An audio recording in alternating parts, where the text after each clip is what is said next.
नमस्कार दोस्तों, स्वागत है आपका एक बार फिर हमारे यूट्यूब चैनल अंश 5G एकेडमी में। आज हमारा यहाँ बेसिक ऑफ केमिस्ट्री का छठा दिन है। #Day 6 है आज हमारा। आज के दिन हम बात करने वाले हैं आयंस क्या होते हैं, संयोजकता क्या होती है, धनायन ऋणायन क्या होते हैं, संयोजकता किस प्रकार निकाली जाती है, रासायनिक सूत्र क्या होते हैं और रासायनिक सूत्र किस प्रकार से बनाए जाते हैं। आज की यह वीडियो बहुत ही मजेदार होने वाली है, क्योंकि आज मैंने इस वीडियो को बहुत ही सरल सुबोध भाषा में आप लोगों तक पहुंचाने का प्रयास किया है। आज आप लोग अगर इस वीडियो को अंत तक देख लेते हैं तो मैं गारंटी लेता हूं इस बात की कि आपके दिमाग में पूर्ण रूप से यह वीडियो बिल्कुल सेट हो जानी है, उसमें कोई दुविधा नहीं आने वाली है। तो अगर आप लोग हमारे चैनल में नए हैं तो एक बार कृपया मेरे चैनल को सब्सक्राइब कर लीजिए, लाइक कर दीजिए और शेयर करना मत भूलिएगा, ताकि जो इसके लाभार्थी हैं और ज्यादा से ज्यादा लोगों को इस वीडियो का लाभ मिलता रहे। तो आइए अब हम इस वीडियो को शुरू करते हैं।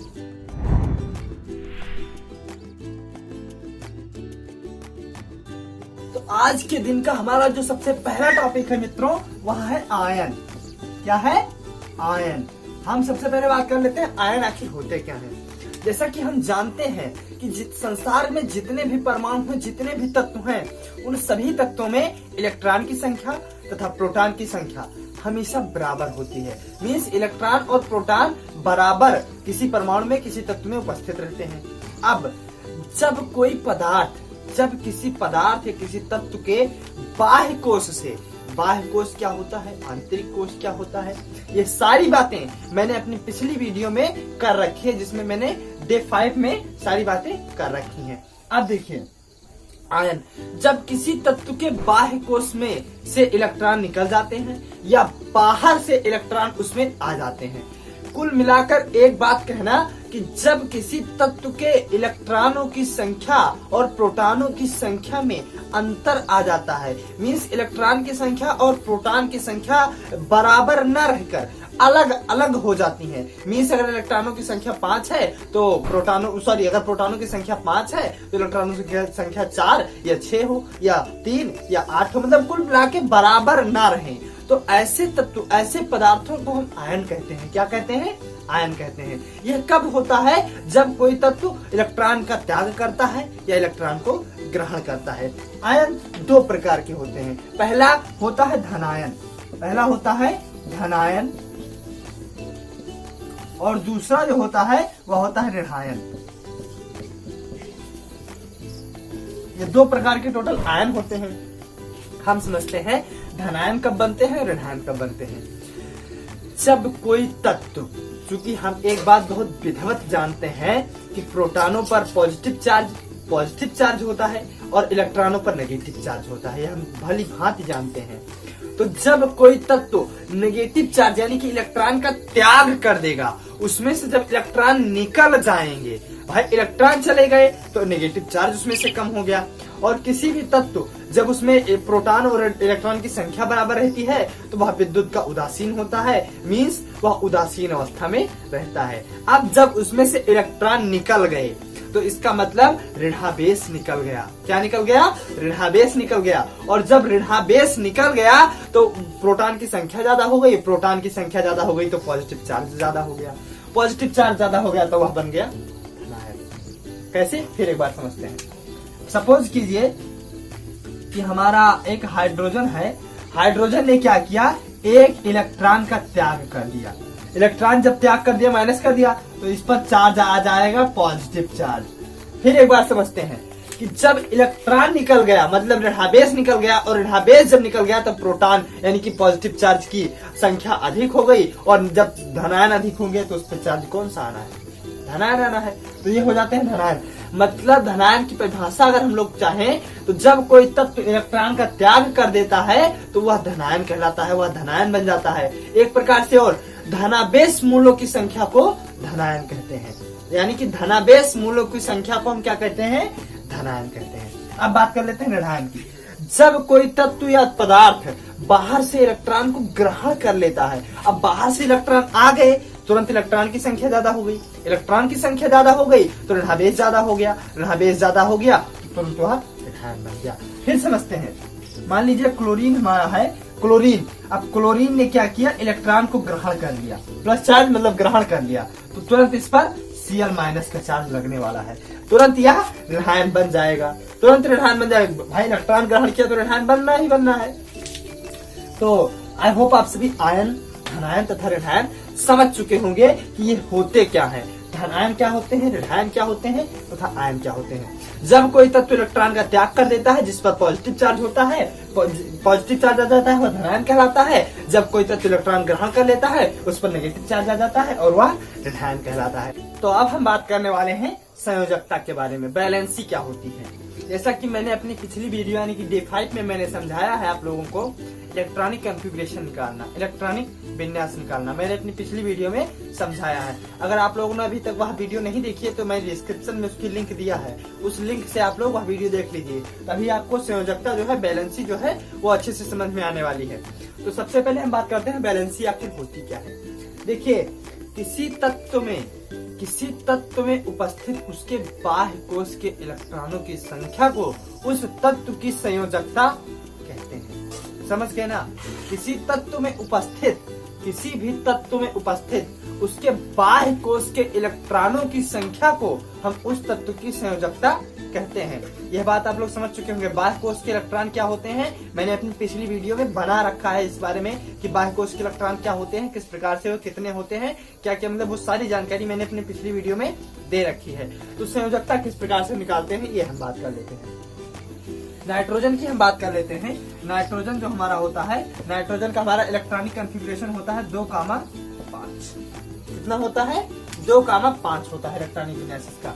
अब देखिए, अब इसकी संयोजकता क्या हो जाएगी। हमने अभी कहा कि किसी भी तत्व में उपस्थित उसके बाह्य कोश के इलेक्ट्रॉनों की संख्या को उसकी संयोजकता कहते हैं। इलेक्ट्रॉनिक कॉन्फ़िगरेशन अगर आप लोग निकालना यानी कि इलेक्ट्रॉनिक विन्यास निकालना नहीं जानते हैं तो मैंने उसके लिए ऑलरेडी एक वीडियो बना रखी है, आप लोग वो पहले वॉच कीजिए, तभी आप लोगों को यह वीडियो समझ में आने वाली है अच्छे से। तो 5 हो गई इसकी संयोजकता। अब बात कर लेते हैं, ये 5 इलेक्ट्रॉन उसके बाह्य कोश में ऑलरेडी उपलब्ध हैं। समझ रहे हैं ना? ये 5 इलेक्ट्रॉन उसके बाह्य कोश में ऑलरेडी उपलब्ध हैं। मींस वह ये नाइट्रोजन जो है इन 5 इलेक्ट्रॉनों का त्याग कर सकता है। 5 इलेक्ट्रॉनों का क्या कर सकता है? त्याग कर सकता है। अब भाई जब इलेक्ट्रॉन निकल जाएंगे तो पॉजिटिव चार्ज आना स्वाभाविक है। तो इसकी जो यह वाली संयोजकता हो जाएगी, यह हो जाएगी +5। भाई ये 5 इलेक्ट्रॉनों को त्याग सकता है, किसी को दे सकता है, किसी के साथ साझा कर सकता है, तो इसकी ये वाली संयोजकता हो जाएगी +5। दूसरी संयोजकता कौन सी होती है? दूसरी संयोजकता कब हम निकालते हैं यह बात पहले कर लें। जब किसी तत्व के बाह्य कोश में 4 से कम इलेक्ट्रॉन हो, 4 से कम हो, <4 हो, मतलब 4 से कम इलेक्ट्रॉन जब हो, <4 हो, इस प्रकार वाला चिन्ह लगेगा। जब 4 से कम हो तो उसकी संयोजकता पॉजिटिव चार्ज यानी कि प्लस लगाकर उतना ही लिख देते हैं। जैसे मान लीजिए यहाँ नाइट्रोजन के पहले हाइड्रोजन का लीजिए, हाइड्रोजन, फिर हीलियम, फिर lithium, hydrogen, lithium, lithium, beryllium, एक एक करके हम लेते हैं, चलते देखते हैं। हाइड्रोजन का इलेक्ट्रॉनिक कॉन्फ़िगरेशन 1, हीलियम का इलेक्ट्रॉनिक कॉन्फ़िगरेशन 2, लिथियम का इलेक्ट्रॉनिक कॉन्फ़िगरेशन 2,1, बेरिलियम का 2,2। अब देखिए यहाँ सारी सिचुएशन ऐसी हैं कि यहाँ जब एक ही इलेक्ट्रॉन है तो इसका प्रथम कोश ही इसका बाह्य कोश होगा, जाहिर सी बात है। और एक बात और, बाह्य कोश को ही संयोजी कोश भी कहा जाता है। बाह्य कोश को ही क्या कहते हैं? संयोजी कोश भी कहते हैं। बाह्य कोश को ही संयोजी कोश कहा जाता है। देखिए यहाँ पर इसका प्रथम कोश ही बाह्य कोश हो जाएगा, यहाँ पर भी इसका प्रथम कोश ही बाह्य कोश हो जाएगा। तो इसके बाह्य कोश में यहाँ पर 1 इलेक्ट्रॉन है। अब जब इसके बाह्य कोश में 1 इलेक्ट्रॉन है, मैंने क्या कहा कि जब 4 से कम होगी संख्या बाह्य कोश के इलेक्ट्रॉनों की तो पॉजिटिव में लगाकर उसकी उतनी ही संयोजकता हो जाएगी। तो 4 से कम है तो इसकी संयोजकता +1, ये ज्यादा प्राथमिक मानी जाएगी। इसकी यहाँ पर अब एक और बात मैं कर लेता हूँ। हीलियम चूंकि अक्रिय गैस है, अब यहाँ पर तुरंत +2 आप लोग मत कर दीजिएगा, क्योंकि एक बात और, एक होता है मैजिक नंबर जिसको इस प्रकार से 2, 8, 8, 18, 18, 32, तो इसे मैजिक नंबर माना जाता है। क्या माना जाता है? इसको मैजिक नंबर माना जाता है। देखिए मैजिक नंबर इसे किस लिए माना जाता है? यदि किसी तत्व के बाह्य कोश में ये इलेक्ट्रॉन आ जाए, मतलब बाह्य कोश में यदि यहाँ से लेकर ये इलेक्ट्रॉन अगर आ जाए 8, 8, 18, 18 और 32, अगर ये इलेक्ट्रॉन आ जाए किसी भी तत्व के बाह्य कोश में तो उनकी संयोजकता जो बैलेंसी होती है वह शून्य मानी जाती है। क्या मानी जाती है? शून्य मानी जाती है। मतलब उसकी संयोजकता बिल्कुल शून्य होती है। मतलब ये एक अस्थायी कक्षा का निर्माण करते हैं। मतलब ये जो होते हैं, ये जो बाहरी कक्षा होती है उसको पूर्ण रूप से फुलफिल किए रहते हैं, भरे रहते हैं। यानी कि अब ये कितनी बात इसके बारे में की जाए कि मतलब अगर बाह्य कोश में 8, 8, 18, 18, 32 इनमें से कोई संख्या आप लोग देखिए तुरंत उसकी बैलेंसी 0 हो जानी है। क्या हो जानी है? 0 हो जानी है। बस आप लोग इतनी बात याद रखिए, इस मैजिक नंबर को याद रखिए। 2 की बात यहाँ क्यों की गई? जब किसी तत्व की प्रथम कोश ही उसका बाह्य कोश हो और वह यदि उसमें 2 इलेक्ट्रॉन हो तो वहां पर सिर्फ उसी कंडीशन के लिए उसकी संयोजकता 0 मानी जाएगी। जैसे इसका देखिए यहाँ पर हीलियम का, ऐसा आप पूरी आवर्त सारणी में केवल हीलियम यही अकेला तत्व है कि जिसकी प्रथम कक्षा ही उसकी बाह्य कक्षा है और उसमें 2 इलेक्ट्रॉन उपस्थित है। सिर्फ हीलियम ही ऐसा एक तत्व है और इसकी बैलेंसी जो हो जाती है वह 0 हो जाती है इस रूल के अकॉर्डिंग। तो ये आप लोग समझ चुके ना। अब लिथियम की बात कर लेते हैं। भाई 2 इलेक्ट्रॉन इसके प्रथम कोश में, बाह्य कोश में 1 इलेक्ट्रॉन, 4 से कम है ना तो +1 इसकी बैलेंसी। बेरिलियम के बाह्य कोश में 2 इलेक्ट्रॉन, 4 से कम तो +2 इसकी बैलेंसी। अब बैलेंसी हमेशा सबकी 2-2 होती है। एक बाह्य कोश में जितने इलेक्ट्रॉन होंगे उनको पॉजिटिव चार्ज के साथ और दूसरा 8 माइनस नेगेटिव चार्ज के साथ। अगर उसी को बाह्य कोश के इलेक्ट्रॉनों को 8 माइनस बाह्य कोश के इलेक्ट्रॉन कर दिया जाए बाह्य कोश के इलेक्ट्रॉन, तो ये जो बैलेंसी आने वाली है माइनस चार्ज के साथ आने वाली है। जैसे फिर एक बार यहाँ नाइट्रोजन के लिए चलते हैं। बाह्य कोश में 5 इलेक्ट्रॉन तो एक बैलेंसी इसकी +5 हो गई। दूसरी बैलेंसी इसकी क्या होगी? 8 माइनस 5 क्या आएगा? 3 आएगा। तो इसकी दूसरी बैलेंसी हो जाएगी 5, -3। यानी कि 2 संयोजकताएं इसकी नाइट्रोजन की होनी है, +5, -3। अब दूसरी देखिए हाइड्रोजन की, बाह्य कोश में 1 इलेक्ट्रॉन, दूसरी देखिए।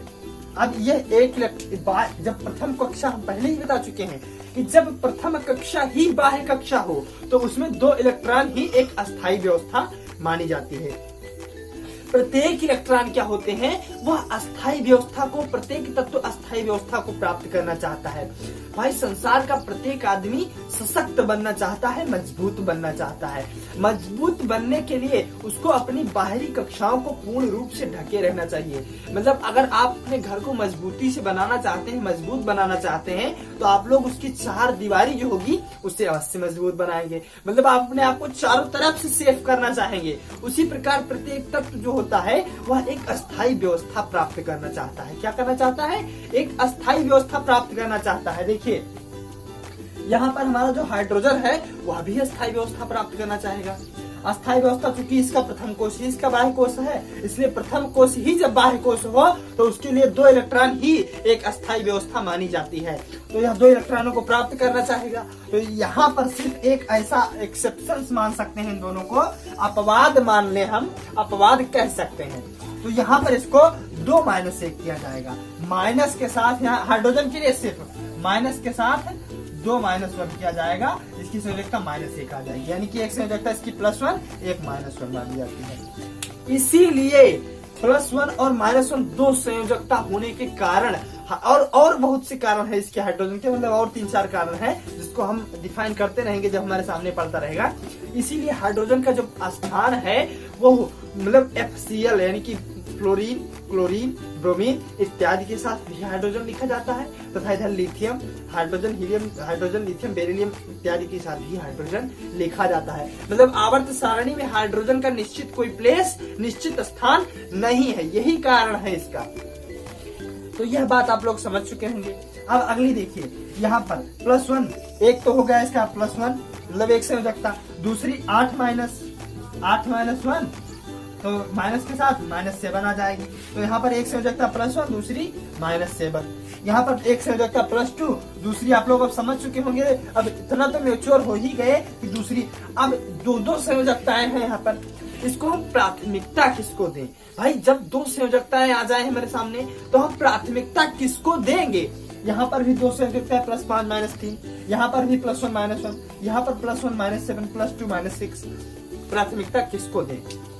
देखिए, हम प्राथमिकता उसी संयोजकता को देंगे जो संयोजकता हमारी 4 से कम होगी। किसको प्राथमिकता देंगे? जो हमारी 4 से कम होगी, उसी संयोजकता को हम प्राथमिकता देंगे, उसी वैलेंसी को हम प्राथमिकता देने का मतलब हुआ कि उस संयोजकता को हम ज्यादा मानेंगे और जो दूसरी वाली है उसको हम नेग्लेक्ट करते रहेंगे, यानी कि कम, उसका वैल्यू कम रखेंगे। यहाँ पर देखिए 4 से कौन कम है? ये वाली, तो इसको हम प्राथमिकता देंगे, यानी कि नाइट्रोजन की संयोजकता -3 मानी गई। यहाँ पर कौन सी? यहाँ पर दोनों बराबर है, तो चाहे जो आप लोग मान लीजिए। यहाँ पर हीलियम 0, इसकी कोई बात ही नहीं। लिथियम के लिए एक तो +1, एक -7, कौन सी 4 से कम है? +1, यही मानी जाएगी। बेरिलियम के लिए +2 -6, कौन सी -4 से कम है? ये वाली, यही मानी जाएगी। तो प्राथमिकता हमेशा उसी संयोजकता को दिया जाएगा जो 4 से कम रहेगी। तो आई होप आप सभी संयोजकता वाली जो चैप्टर थे, संयोजकता के बारे में जितनी भी बातें थी, मैंने आप लोगों को सारी बातें बता दी हैं। तो आप लोग, मैं आशा यह भी करता हूं कि आप लोग यह बातें पूरी समझ भी चुके होंगे। अगर ना भी समझे तो मैं एक आध एग्जाम्पल और लेकर आप लोगों को यह बात समझा लेता हूं। तो सबसे पहले मैं इसको इरेज कर लेता हूं। तो एक एग्जाम्पल हम और समझ लेते हैं ऑक्सीजन का। ऑक्सीजन की वैलेंसी जो होती है वो हम निकाल लेते हैं। देखिए, ऑक्सीजन का इलेक्ट्रॉनिक कॉन्फ़िगरेशन होगा 2,6।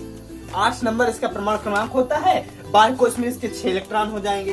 तो इसके बाह्य कोश में कितने इलेक्ट्रॉन? 6 इलेक्ट्रॉन हो गए। तो इसकी एक संयोजकता +6 हो गई, जैसा कि मैंने बताया। दूसरी संयोजकता 8 माइनस बाह्य कोश के इलेक्ट्रॉन 6 माइनस के साथ, तो -2 हो गई। एक संयोजकता हो गई इसकी -2। 2 संयोजकताएं इसकी यहाँ पर निकल कर आई।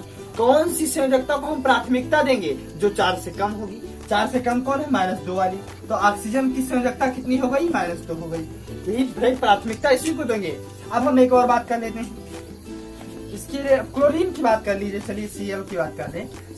Cl का इलेक्ट्रॉनिक कॉन्फ़िगरेशन 2, 17, 2,8, 10 हो गए, 10,7। अब देखिए, यहाँ पर बाह्य कोश में कितने इलेक्ट्रॉन? 7 इलेक्ट्रॉन। इसकी एक संयोजकता हो गई +7।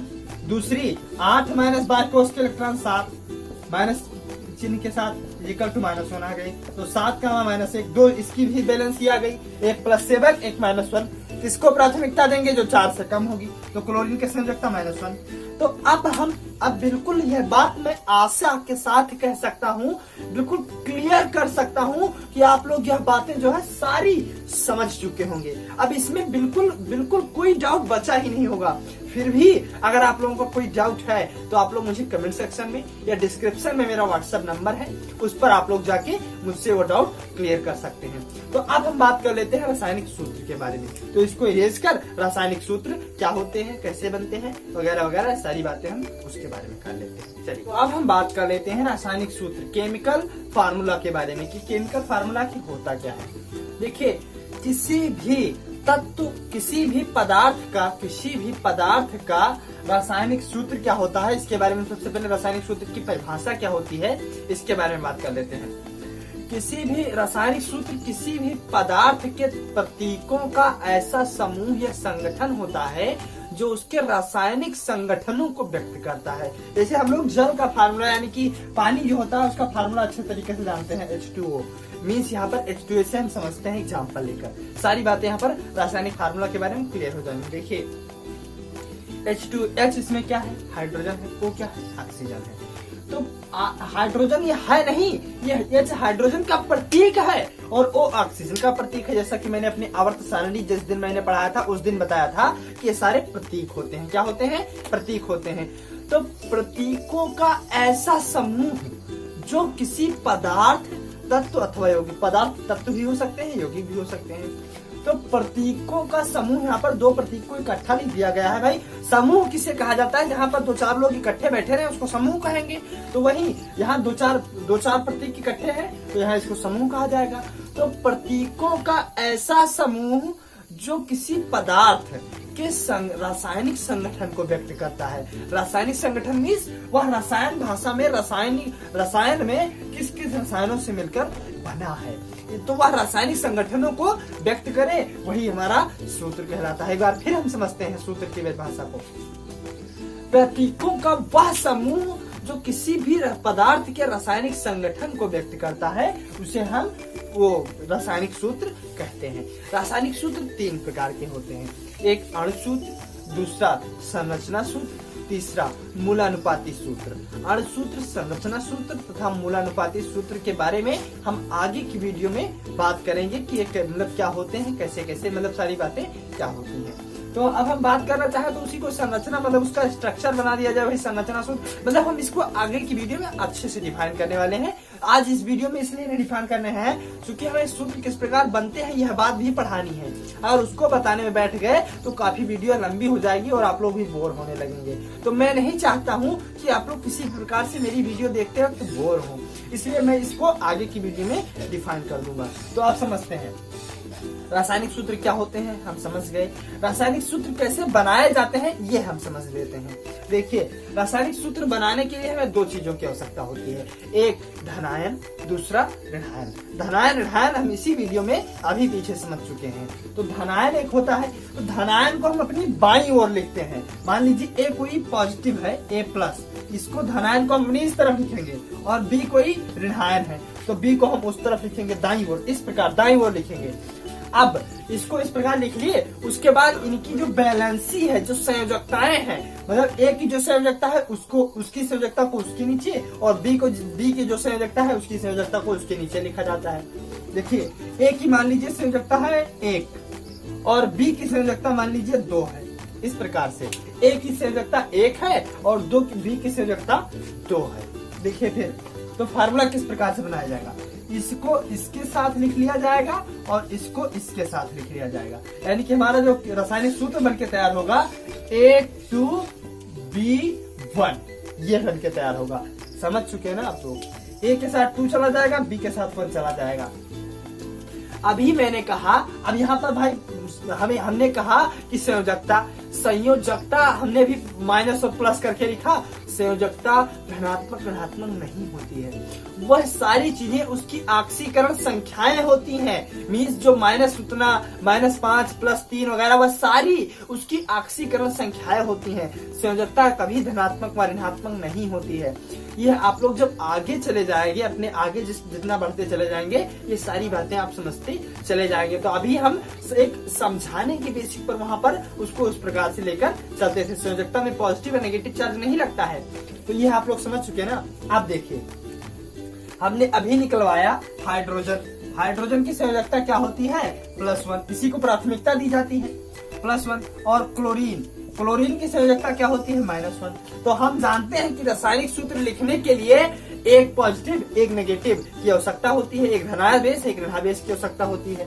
तो यहाँ पर H को हम लिख लेते हैं अपनी बाईं ओर और क्लोरीन को लिख लेते हैं अपनी दाईं ओर। H की संयोजकता +1 और Cl की संयोजकता +1, वो -1। तो इसको हम मल्टीप्लाई करा लेते हैं इस प्रकार से। तो हमारा ये Cl है, तो हमारा बनके तैयार होगा HCl, हाइड्रोक्लोरिक अम्ल का फार्मूला यहाँ पर ये बनके तैयार हुआ। समझ रहे हैं ना आप लोग। बिल्कुल, अगर कहीं भी बातें समझ में ना आए तो आप लोग तुरंत मुझसे आप कमेंट सेक्शन में व्हाट्सएप पे मतलब जहां भी आप लोग मुझसे पूछ सकें, तुरंत आप लोग उस पर मैसेज कर दीजिए कि हाँ हमें यहाँ पर समझ में नहीं आया। फिर हम बात कर लेते हैं। और जैसे देखिए, अब हम यही हाइड्रोजन की बात कर ले, हाइड्रोजन की H2O बनाने की। हाइड्रोजन की संयोजकता कितनी हो गई, सॉरी यहाँ पर पॉजिटिव नेगेटिव चार्ज नहीं लिखा जाता है। मैंने पहले ही कहा संयोजकता में प्लस और माइनस कुछ नहीं देखा जाता है, यहाँ प्लस लगाने वाला था मैं। हाइड्रोजन की संयोजकता 1। ऑक्सीजन की संयोजकता मैंने पीछे निकलवाया है कि 2 होती है, नहीं अगर ध्यान है तो फिर एक बार देख लीजिए।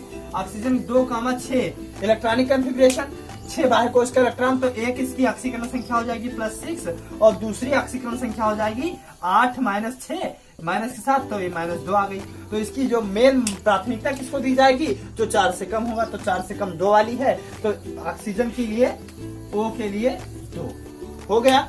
अब उसको इधर इसको इधर मल्टीप्लाई कराया जाए तो बन के तैयार होगा H2 हाइड्रोजन। ये हमारा फार्मूला चल का बन के तैयार हो गया। समझ रहे हैं ना आप लोग, ये बात समझ में आ गई। तो और ऐसे ही जितने भी फार्मूले हैं, ऐसे फार्मूले का निर्माण होता है। अब हम बात कर लेते हैं कि हमारा जो जैसे ये NH4+ कहाँ से आ गया, NH4 प्लस कहाँ से, मतलब जो आयन पहले से ही बने होते हैं, जो पहले से ही डिफाइन होते हैं, उन पर चार्ज कहाँ से आते हैं हम इसको समझते हैं, फिर उससे सूत्र बनाना सीखते हैं। तो सबसे पहले हम इसको इरेज करते हैं। तो हमने रासायनिक सूत्र बनाना सीखा। अब हम बात कर लेते हैं कि जैसे ये NH4 प्लस होता है, NH4 प्लस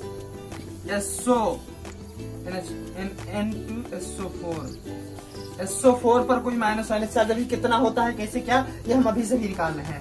CH3COO, इस पर क्या होता है, मतलब कितने कैसे चार्ज कैसे कहाँ पर आ जाता है, ये हम लोग जनरली नहीं समझ पाते हैं। तो हम इसको सबसे पहले समझ लेते हैं। देखिए, जैसा कि हम जानते हैं कि नाइट्रोजन पर की हमारी जो संयोजकता होती है वह कितनी होती है, ऑक्सीजन संख्या कितनी होती है, -3। नाइट्रोजन की भाई कुछ तो आप लोग जैसे नाइट्रोजन की कहाँ से आएगी ऑक्सीजन संख्या, तुरंत इलेक्ट्रॉनिक विन्यास 2,5, 5 प्लस हो जाएगी और दूसरा 8 -5 तो -3 दूसरी हो जाएगी। तुरंत दूसरी कौन सी हो जानी है, -3, तो ये -3 इसकी हो गई। हाइड्रोजन की होती है +1, होती है ना, तो +1 हाइड्रोजन की हुई। अब 4 हाइड्रोजन तो +4 इसकी तुरंत हो गई। हाइड्रोजन 4 तो है यहाँ पर, तो +4, तो +4 में से अगर -3 निकल जाएगा तो +1 ही तो बचेगा। तो NH4 पर +1 चार्ज। SO4 का ले लेते हैं।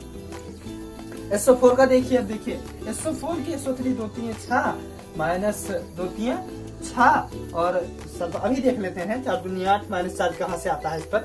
देखिए सल्फर की हम बात कर लेते हैं, सल्फर पर कितना चार्ज होता है। सबसे पहले हमारा 16 नंबर पे निकल कर आया। 16 नंबर का इलेक्ट्रॉनिक कन्फिग्रेशन 2,8,6 बारकोस में 6 इलेक्ट्रॉन, एक बैलेंसी इसकी +6 मानी गई, एक +6 मानी गई। ऑक्सीजन पर -2 चार्ज होता ही है, 4 दूनी 8, दूसरा आ गया -8, तो +6 -8 में से निकल जाएगा तो इसकी बैलेंसी -2 आ ही जानी है। आप लोग ये समझ रहे हैं ना। CH3COO की निकाल लेते हैं। कार्बन की बैलेंसी होती है 1+4, हाइड्रोजन की बैलेंसी हो जाएगी +1 तो 3 है तो ये +3 हो जाएगा। कार्बन की बैलेंसी फिर यहाँ पर ले लेते हैं हम +4 और ऑक्सीजन की -2 तो यहाँ पर सॉरी एक +4 लेंगे, एक -4 लेने वाले हैं, तो +7 और 4 2 6 2 9 -9 +7 -9 चार्ज आ जाना है, तो माइनस यानी कि -2 यहाँ पर। मतलब ये सारे चार्ज कहीं अलग से नहीं आते हैं, इसी से हम लोग इसको क्लियर कर सकते हैं, निकाल सकते हैं। नाइट्रोजन का अलग, मतलब तत्वों का अलग अलग चार्ज निकालना मैंने सिखाया। फिर तत्वों का मतलब कितनी संयोजकता होती है ये हमने सिखाया। ऑक्सीक्रम संख्याएं क्या होती हैं, मतलब उसी संयोजकता को हम प्लस तथा माइनस चार्ज के साथ लिखते हैं, वही हमारी ऑक्सीक्रम संख्याएं हो जाएंगी। फिर उसके बाद में जो इकट्ठे आयन लिखे होते हैं जैसे NH4 प्लस SO4 -2 और CH3CO एसीटेट इसको बोलते हैं, इस प्रकार के आयन, इनकी संयोजकता कहाँ से किस प्रकार से अलग कहीं पैदा तो नहीं हो जाती है ना, ऐसे ही वो भी आती है। तो इस प्रकार से जो संयोजकताएं होती हैं उसको हमने अभी लिखना सिखाया। सीख गए आप लोग ना। तो अब हम बात कर लेते हैं इनसे फार्मूले बनाने के लिए। तो हम सबसे पहले बात कर लेते हैं Fe। जो हमारा आयरन होता है वह 26 नंबर पर होता है। आयरन की जो बैलेंसी होती है वो शायद Fe3SO4 का होता है। हाँ 3 होती है इसकी बैलेंसी, 3 होती है इसकी बैलेंसी। कितनी, 3 हो जाएगी। यहाँ SO4 ले लेते हैं भाई, Fe पर +3 चार्ज, +3 मतलब 4 और SO4 SO4 यहाँ पे ले लिए, इसके 2 हो गया। क्या हो गया, इसका बैलेंसी 2 हो गया। अब भाई एक प्लस Fe वाला प्लस, ये वाला माइनस, प्लस माइनस बन गए। इससे फार्मूले हम बनाते हैं, इसको इधर मल्टीप्लाई, इसको इधर मल्टीप्लाई, तो हमारा क्या हो जाएगा Fe2 ये हो गया। अब SO4 अब चूंकि हम SO4 के बाद अगर यहाँ पर डायरेक्ट 3 लिख रहे हैं तो ये 43 हो जाएगा, इसलिए इसको हम पहले ब्रैकेट में बंद करेंगे, इस प्रकार से 3 लिखेंगे। Fe2SO4 का होल प्राइज इसको इस प्रकार से हम बोलते हैं। तो कोई फार्मूला अपने आप से बनकर नहीं आता है, वो सारे फार्मूले इसी प्रकार से, इसी रूल से जो है सभी के सभी बनाए जाते हैं। अब और एक ले लेते हैं NH4Cl। चलिए मान लेते हैं NH4 पर +4 NH4 पर +1 चार्ज और Cl पर भी 1 चार्ज, इसको हम ले लेते हैं यहाँ पर। तो ये हमारा बन जाएगा NH4Cl, इस प्रकार से मल्टीप्लाई कराना, ये हमारा नवसागर का फार्मूला हो गया। मतलब ऐसे ही सारे फार्मूले बनकर, अब चूंकि हम अगर सारे यहाँ पर बनवाने लगे तो पूरी जिंदगी बीत जाएगी, शायद मैं फार्मूले ही बनवाता रह जाऊंगा यहाँ पर। इसलिए मैं एक यहाँ पर आप लोगों को तरीका बता सकता हूँ, किस प्रकार वह फार्मूला बनाया जाता है मैं आप लोगों को सिर्फ ये बता सकता हूँ। सारे फार्मूले मैं यहाँ पर नहीं बता सकता हूँ। फिर भी अगर आप लोगों को जिस फार्मूले में बनने में मतलब जिसमें भी कोई समस्या हो आप लोग मुझसे पूछ सकते हैं। चाहे मेरे कमेंट सेक्शन में मेरा डिस्क्रिप्शन में मेरा व्हाट्सएप नंबर है, आप कमेंट सेक्शन में जहां से भी आपको सुटेबल हो वहां से आप लोग मुझसे सारी बातें क्लियर कर सकते हैं। बस अब हम जितना हमने इस वीडियो में बताने के लिए वादा किया था वह हो चुका। आप लोग समीकरण सूत्र बनाना सीख चुके होंगे, किस प्रकार से सूत्र बनाया जाता है, संयोजकता किस प्रकार से निकाली जाती है, किसकी कितनी संयोजकता होती है। अब भाई बैलेंसी किसकी कितनी होती है ये लोग थोड़ा आप लोग निकाल के खूब प्रैक्टिस कर लीजिए ताकि आप लोगों को थोड़ा याद हो जाए। कुछ बैलेंसी आप लोगों को परमानेंटली आपके दिमाग में सेव होनी चाहिए। तुरंत आप लोग बैलेंसी निकालने बैठ, हाँ निकाल सकते हैं, ये बात नहीं निकाल सकते हैं तो तुरंत उसका इलेक्ट्रॉनिक कॉन्फ़िगरेशन निकालेंगे, फिर उसकी बैलेंसी निकालेंगे, फिर फार्मूला बनाएंगे, फिर आगे का काम करेंगे। नहीं, थोड़े बहुत फार्मूले आप लोग को याद करना होगा, कुछ बैलेंसी याद करनी होगी, कुछ तत्व के प्रतीक याद करने होंगे। मतलब ये सारी चीजें आपको याद करनी होंगी। हाँ भले ही आप लोग निकाल सकते हैं लेकिन याद करनी ही पड़ेगी तुरंत। मतलब क्विक रिस्पांस देने के लिए आपको ये सारी चीजें करनी होगी। अब हम यहाँ पर जैसा कि हम जानते हैं कि कोई भी चीज 100% शुद्ध नहीं होती है, इसलिए केमिस्ट्री में भी कई सारे अपवाद हैं, बहुत सारे एक्सेप्शंस हैं। यहाँ पर आपको अपवाद केमिस्ट्री में ही सबसे ज्यादा देखने को मिलने वाले हैं। मतलब जितना अपवाद केमिस्ट्री में है उतना अपवाद कहीं भी नहीं है। सारे अपवाद जो है केमिस्ट्री ही अपवाद की जड़ है, एक प्रकार से मान सकते हैं। तो केमिस्ट्री में अपवाद भरे पड़े हैं, तो अपवाद जो होते हैं उनको छोड़कर सभी पर रूल्स लागू होते हैं। मतलब कोई रूल केमिस्ट्री में 100% श्योर है ही नहीं, सारे रूल में कुछ ना कुछ अपवाद निकल ही आते हैं। तो आप लोग एक्सेप्शंस पर ध्यान मत दीजिएगा। हाँ एक्सेप्शंस भर भी अगर आप लोगों को प्रॉब्लम हो तो आप लोग तुरंत मुझसे पूछिए, उसमें कोई दिक्कत नहीं है। आप लोग मेरे व्हाट्सएप नंबर से और या फिर मेरे कमेंट सेक्शन से जहां से भी आप लोग सुटेबल समझे पूछिए। तो आई होप आप सभी यह वीडियो समझ चुके होंगे, अच्छे से आप लोगों को यह वीडियो समझ में आ चुकी होगी। तो अगर आप लोग मेरे वीडियो को समझ में आई हो या मेरे चैनल में भी नए हो तो यार और सब्सक्राइब नहीं किया हो तो कृपया यार सब्सक्राइब कर लो। वीडियो बनाने में कितनी मेहनत लगती है आप लोग समझ सकते हैं। जो वीडियो भाई बनाते हैं वो तो अवश्य जानते हैं कि वीडियो बनाने में कितनी मेहनत लगती है। तो उस मेहनत का आप लोग मुझे एक परिणाम दो और एक सब्सक्राइब ठोक दो। तो चलते ठीक है, मिलते हैं फिर कल अपने वीडियो में, तब तक के लिए गुड बाय।